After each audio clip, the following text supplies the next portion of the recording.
Je suis écrivain et en tant qu'écrivain, j'ai conduit beaucoup d'ateliers d'écriture. Je crois que les premiers que j'ai faits, c'était en prison, il y a longtemps.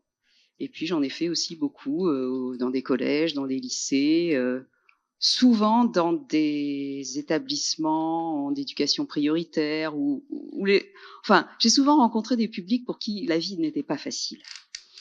Et en fait, je trouve que quand on écrit soi-même et qu'on a l'occasion de faire partager ce que c'est qu'écrire, autant le faire partager à des gens à qui ça va servir. Alors curieusement, bien que je l'ai souvent demandé, on m'a jamais sollicité dans un hôpital. En fait, la Maison des écrivains, qui est une association qui intervient beaucoup dans les établissements, enfin qui fait intervenir des auteurs dans les établissements scolaires, propose aussi, enfin vous avez le choix, chaque année vous remplissez un petit bordereau et vous dites oui je veux bien faire des ateliers, oui je veux bien aller là, là, là. Donc moi je coche toujours hôpital, prison, mais je suis jamais allée à l'hôpital. En revanche, je suis beaucoup allée en prison, peut-être parce qu'il y a peu de gens qui veulent y aller.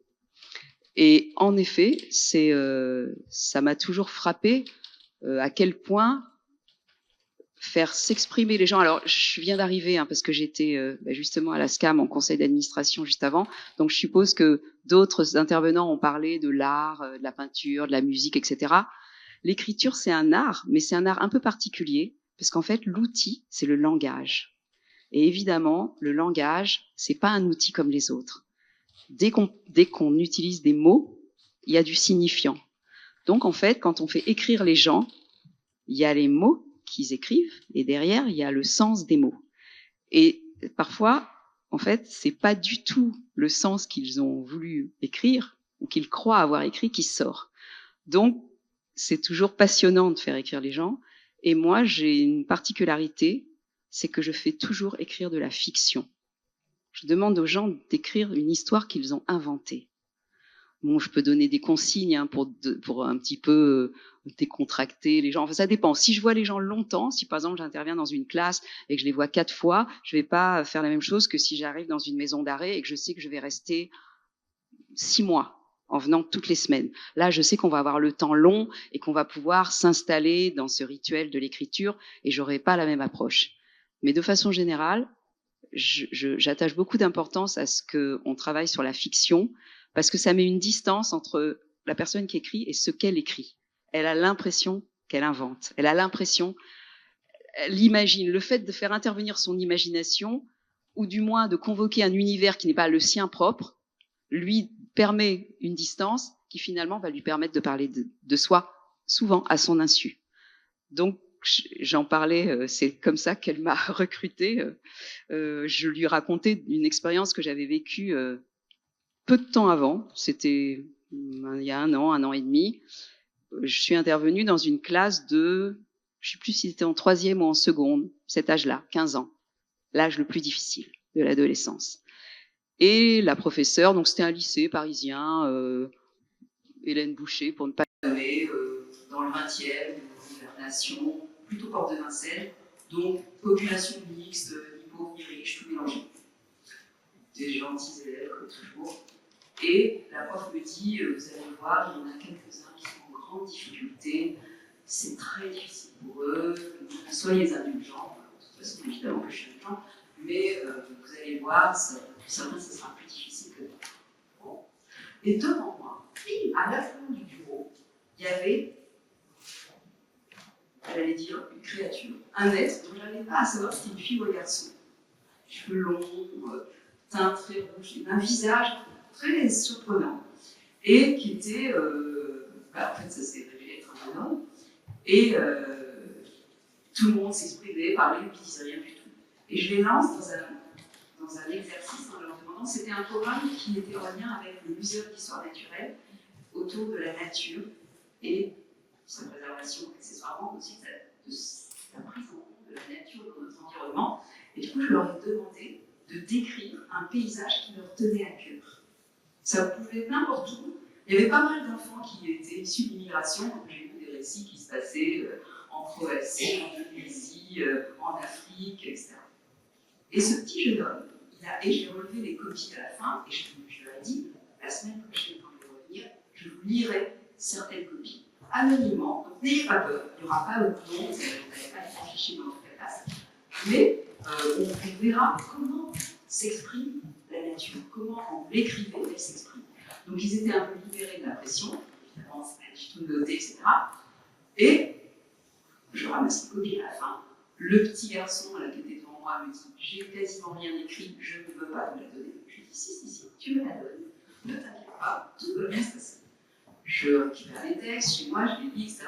Je sélectionne les meilleurs, parce que je trouvais que c'était intéressant d'avoir aussi une typologie de récit. Et je trouve que celui-là, c'était incroyable. Il avait écrit 5 lignes, et dans ces 5 lignes, il y avait l'essentiel. Il décrivait un paysage de montagne, d'une simplicité absolument incroyable, et en même temps, il y avait 3 mots qui permettaient de savoir qu'on était à la montagne. Il y avait neige, il y avait sapin, et il y avait, je ne sais plus le mot, chalet, quelque chose comme ça. Même pas, il y avait marqué maison. Et quand je suis retournée la semaine suivante, j'ai lu son texte en disant aux autres, vous avez vu comment ça fonctionne bien. Vous avez vu comment, avec 3 mots, tout de suite, on est à la montagne. Et on sait qu'il fait froid, donc on imagine que c'est les vacances de Noël. On sait qu'il y a de la neige, donc peut-être on va faire du ski. On sait qu'il y a une maison, donc on va être aussi dans un environnement chaleureux, peut-être familial, etc. Ça évoque plein de choses. Et ça évoque des choses que nous connaissons tous. Parmi eux, il y en avait qui n'étaient jamais allés à la montagne, mais ils avaient suffisamment de connaissances générales pour savoir ce qu'était la montagne. Et je lui dis, c'est super ce que tu as fait, parce que tu as réussi en quelques lignes à nous faire nous représenter la montagne. C'est ça, c'est ça. Et ce simple commentaire je ne sais pas ce qui s'est passé, ça a débloqué chez ses élèves quelque chose. La professeure, si ça ne s'était pas passé devant elle, je pense qu'elle n'aurait pas pu le croire. Et ensuite, je leur ai dit, maintenant, vous allez écrire une histoire qui se passe dans un paysage. Une histoire inventée, mais qui est en lien avec l'enfance. Parce qu'en fait, je voyais qu'il y avait beaucoup de jardins des grands-parents, de maisons familiales à l'étranger, etc. Et je me suis dit, tiens, ça, c'est un truc qui les intéresse. Donc je leur ai dit, racontez-moi une histoire, mais pas votre histoire, hein, une histoire qui se passe. Peut-être ça se passe chez vos grands-parents, mais je ne veux pas que vous me le disiez. Je veux que vous fassiez cet effort d'imagination, de ne pas juste parler de vous, d'essayer d'aller au-delà. Ils sont tous partis comme des fusées et tout, c'était très chouette d'ailleurs. Et lui a commencé à écrire, et il écrivait, et ça n'arrêtait plus. Et il était là, à la pointe du bureau, et la prof me regardait avec des yeux comme des soupapes. Elle ne voulait pas le croire. Et c'était formidable ce qu'il a fait. Et pour la première fois depuis le début de l'année, on était fin novembre, il a parlé. Le professeur m'a dit qu'elle n'avait jamais entendu le son de sa voix. Et là, il s'est mis à parler. Et c'est incroyable, mais je ne sais pas ce qu'il opère en réalité, mais à chaque fois, ça marche. Alors, une autre histoire en prison. Les ateliers d'écriture en prison, c'est quelque chose d'extraordinaire. Parce que en prison, c'est un peu comme l'hôpital d'ailleurs, d'une certaine manière. On n'a pas de liberté. Notre liberté est très réduite. Elle est réduite géographiquement, comme l'hôpital, et elle est réduite par la contrainte de la maladie ou de la peine en purgée, et surtout purgée. Donc on est dans une situation où, et en plus, à l'hôpital, il y a une contrainte supplémentaire qui est que, à la prison, on peut dire, c'est que seuls les détenus qui se tiennent bien ont le droit de venir à l'atelier. C'est sur la base du volontariat, les chefs d'établissement, il y a deux personnes qui choisissent qui a le droit de venir ou pas. Et c'est n'importe quelle petite incartade, c'est suspensif. Vous pouvez être en lieu de l'atelier du jour au lendemain. Et c'est un espace de liberté absolument extraordinaire. Donc on enferme avec 15 détenus, j'ai un petit bouton pour appuyer. Au début, j'étais c'est un peu bizarre parce que j'étais jeune, j'ai commencé, j'avais, je sais pas, peut-être 30 ans, et je me retrouvais avec 15 détenus, garçons, des assassins, des violeurs, des dealers, et c'était. Bon, je ne sais pas ce qu'ils avaient fait, hein. Certains ont fini par me le dire, mais pas tous, pas aussi, quasiment tous. Et je les ai aussi lancés dans la fiction, et ça a été pour eux le moyen d'exprimer non seulement comment dire, la souffrance, la violence qui leur a été faite, et en même temps de s'évader. Donc il y avait une espèce de double mouvement de retour vers eux et et d'introspection et en même temps d'évasion. Et c'était des moments extraordinaires. Moi, j'ai reçu beaucoup, en fait, parce que je donnais, certes, mais je recevais aussi souvent leur gratitude, d'ailleurs, parce qu'ils n'étaient pas à part de remerciements, mais aussi le bonheur de voir que ça a initié chez certains la conscience qu'en fait, l'écriture pouvait être un moyen d'évasion, mais pas seulement dans l'atelier. Il y en a d'ailleurs qui se sont mis à écrire, qui m'ont envoyé des cahiers entiers remplis, et ça, c'était vraiment génial. Et je pense que quand j'ai choisi ce titre, libère, oui, je pense que ça libère, et répare, ça répare aussi. C'est les deux, c'est ce même mouvement. Et vous allez me dire à Sciences Po, vous avez sûrement pas beaucoup de cas difficiles, et bien si, j'ai des cas difficiles. Chaque année, quasiment chaque année. Alors, ce que je fais à Sciences Po, ça s'appelle des ateliers artistiques, c'est obligatoire pour les étudiants de première année et de deuxième année. Ils en font un au deuxième semestre de la première année et un au deuxième semestre de la deuxième année. Ils ont le choix dans les disciplines, ils ont le choix entre littérature, théâtre, architecture, cinéma, danse. Ils ont le choix de choisir la discipline, et au sein de la discipline, ils ont plusieurs enseignements en fonction de ce que vous leur proposez, ils choisissent votre cours. Et chaque année, quasiment chaque année, il y a souvent une jeune fille qui a des vrais problèmes d'anorexie, de vrais soucis psychologiques. Généralement, certains sont handicapés, puisqu'à Sciences Po, on pratique la discrimination positive, et donc on accueille des handicapés, souvent des handicapés psychologiques, plus que physiques. J'ai jamais eu, moi, d'handicapés... mais quand on vous signale dans votre cours que vous avez, parmi vos 18 étudiants, un étudiant qui a ils ont le droit d'être absents, ils ont le droit d'avoir plus de temps, etc. Et donc je ne sais pas ce qu'ils ont, sauf s'ils me le disent, mais je sais qu'ils sont porteurs d'une maladie invalidante, qu'elle soit psychologique ou physique. Et donc chaque année, il y a une de mes étudiantes, parfois c'est un garçon, qui est dans cette situation, et assez vite, ça sort dans l'écriture. Donc je fais une exception pour eux. Tout le monde doit écrire de la fiction. Mais quand je sens qu'il y a une urgence absolue de s'exprimer et que ce qui va sortir, c'est l'histoire qui fait mal, je la laisse sortir. Donc, et c'est des textes qui sont toujours extrêmement poignants, extrêmement émouvants, et qui, une fois de plus, aident vraiment les étudiants. Cette année, dès le début, j'ai vu qu'il y avait un problème avec une jeune fille qui était extrêmement maigre, très abîmée, le visage était très marqué, et elle m'a tout de suite dit qu'elle avait un statut qu'elle avait une maladie handicapante, etc. Donc elle a commencé le semestre, et au bout de 3 ou 4 sessions, elle a été absente une fois, puis elle est revenue, et un jour elle m'a écrit pour me dire qu'elle était à l'hôpital, et donc qu'elle ne viendrait pas au cours, et que ça pouvait durer. Donc je pense qu'elle a soit une anorexie sévère, soit une bipolarité sévère. En tout cas, elle est encore à l'hôpital, et ça fait maintenant 1 mois qu'elle y est. Et je lui ai dit, écoute, si tu veux, je te fais une proposition. Demande à tes médecins, vois dans ton entourage médical, si ça leur paraît possible, je te propose de faire le cours à l'hôpital. Donc, soit tu écris et tu m'envoies tes textes. Et là, elle m'a répondu, je n'ai pas accès à mon téléphone et à mon ordinateur. C'est pour ça que je me suis dit que c'était peut-être une anorexie sévère. Mais je ne suis pas médecin, ni spécialiste de ces pathologies.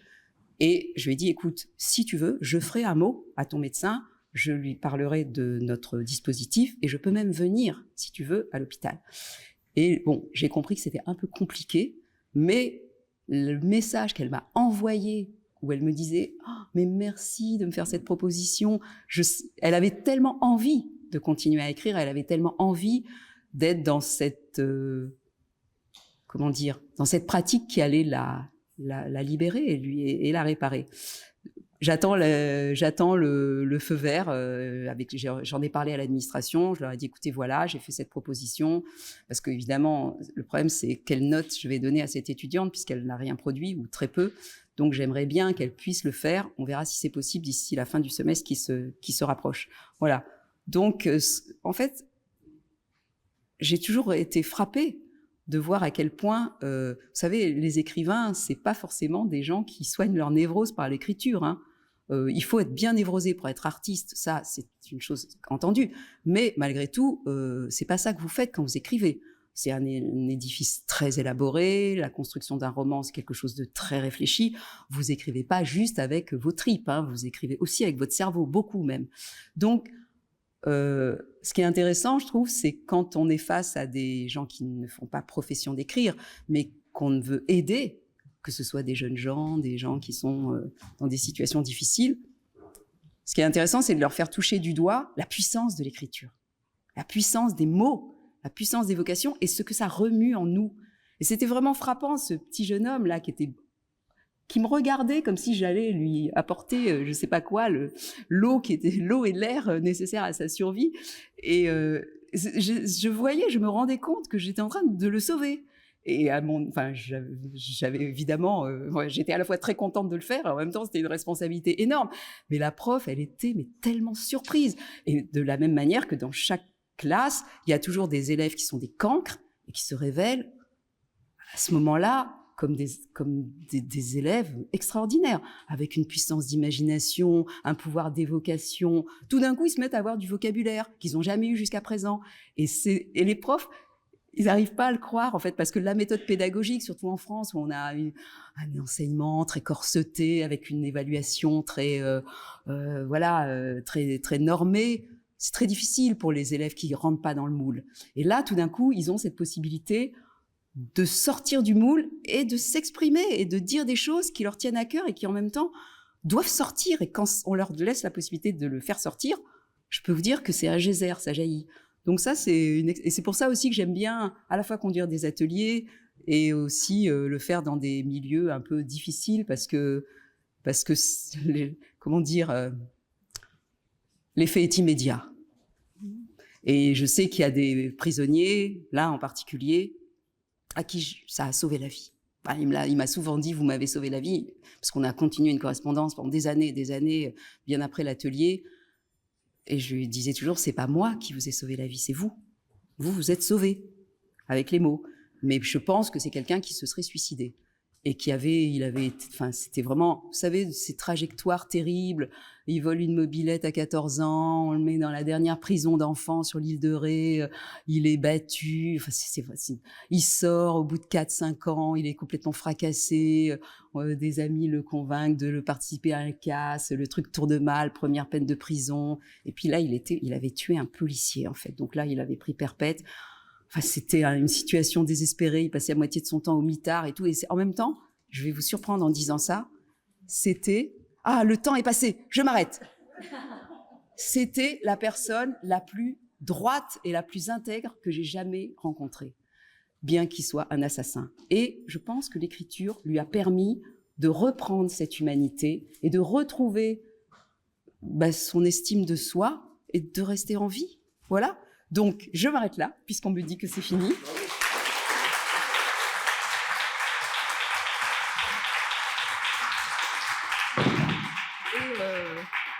Et s'il y a des questions, je suis prête. J'ai envie de poser la première question. Ah, ben avec plaisir.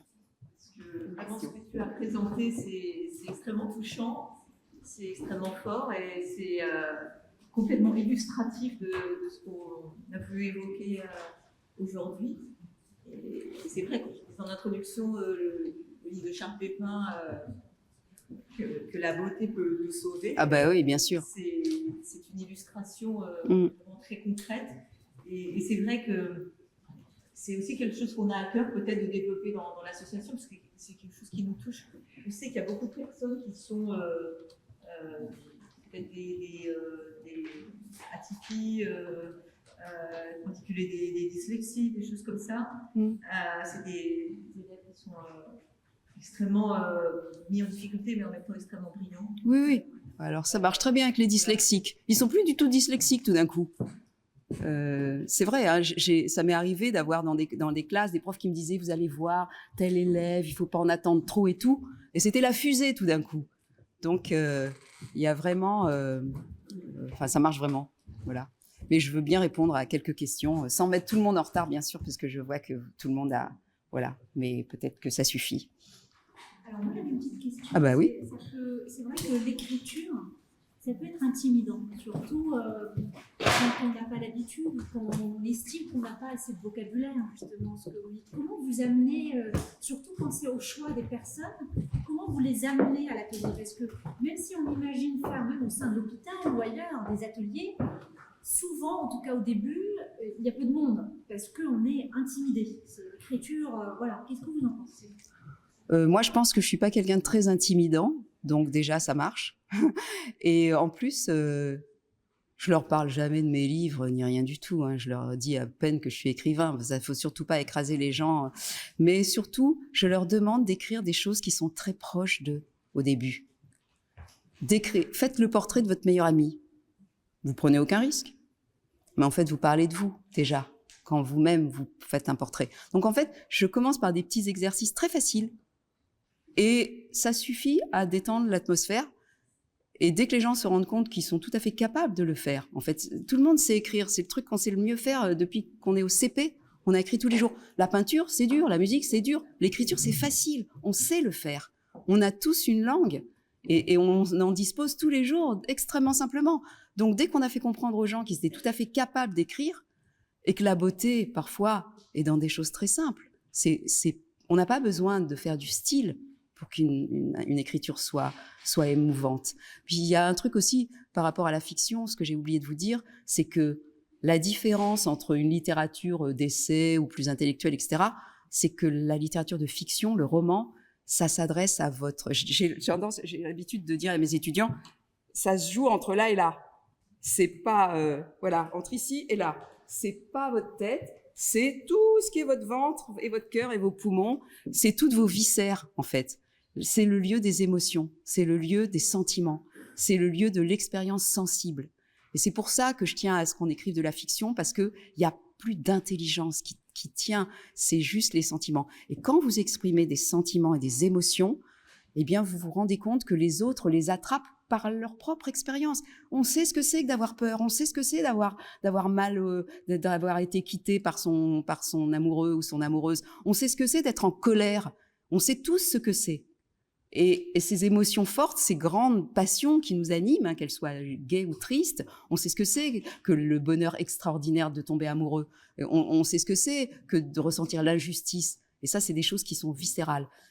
Et ça renvoie chacun à sa propre expérience. Et c'est comme ça que cet aller-retour se fait. Et ça fait du lien, en fait. C'est ça aussi l'écriture. Ça vous mélange vos propres émotions et sentiments. Et ça, je peux vous dire que les gens comprennent très, très vite. Et il n'y a pas besoin de les lancer trop. Enfin, moi, j'ai jamais eu de problème pour faire venir les gens dans les ateliers. Ils viennent et ils sont conquis après. Voilà. Merci beaucoup.